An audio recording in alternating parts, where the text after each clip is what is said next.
Halo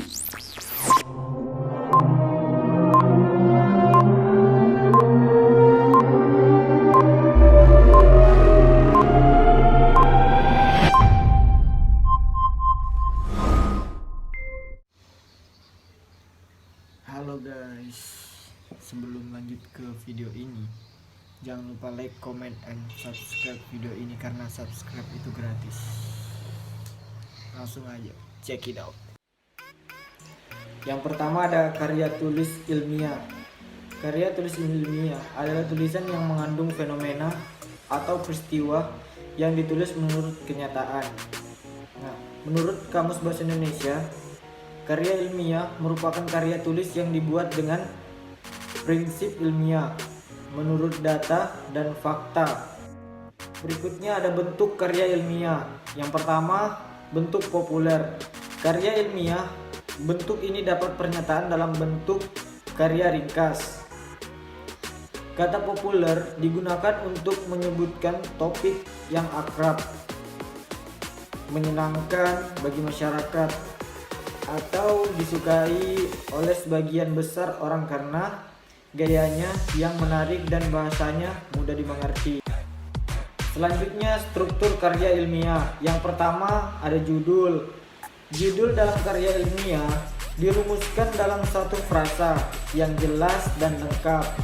Kemudian yang kedua ada pendahuluan. Pada karya ilmiah formal, bagian pendahuluan mencakup latar belakang masalah, identifikasi masalah, pembatasan masalah, perumusan masalah, tujuan penelitian, dan manfaat atau kegunaan penelitian.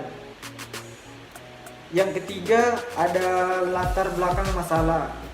Uraian pada latar belakang masalah dimaksudkan untuk menjelaskan alasan timbulnya masalah dan pentingnya untuk.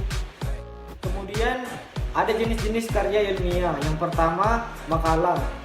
Makalah merupakan karya tulis ilmiah yang menyajikan satu masalah pada pembahasannya berdasarkan data di lapangan yang bersifat empiris objektif. Nah, yang kedua, skripsi. Skripsi merupakan karya tulis ilmiah yang mengemukakan pendapat penulis berdasarkan pendapat orang lain yang didukung oleh data dan fakta empiris objektif.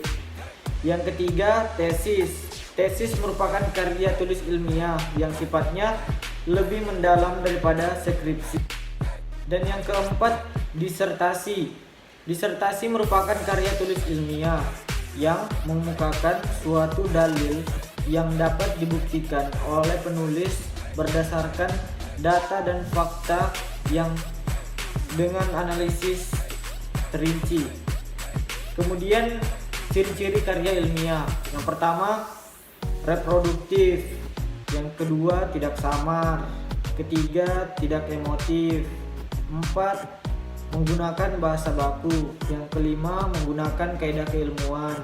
Yang keenam, bersifat demokratis. Yang ketujuh, terdapat kohesi. Dan yang 8, bersifat objektif. Dan yang terakhir, 9, menggunakan kalimat efektif. Kemudian syarat-syarat karya ilmiah. Yang pertama, bagian awal. Pada bagian ini secara umum memuat halaman judul, halaman pengesahan, kata pengantar, daftar isi, tabel, daftar gambar, daftar lampiran, arti mengenal lambang maupun singkatan. Yang kedua, bagian inti. Pada bagian ini memuat bab-bab pendahuluan, kajian teori, pembahasan, kesimpulan, dan saran hasil dari penelitian. Kemudian yang terakhir, bagian akhir. Dan pada bagian ini biasanya terdiri dari daftar pustaka tentang teori atau materi yang digunakan, dari mana saja yang didapatkan, lampiran dokumen. Ya baik, sekian mungkin itu saja video dari saya mengenai review tentang karya tulis ilmiah. Sekian dari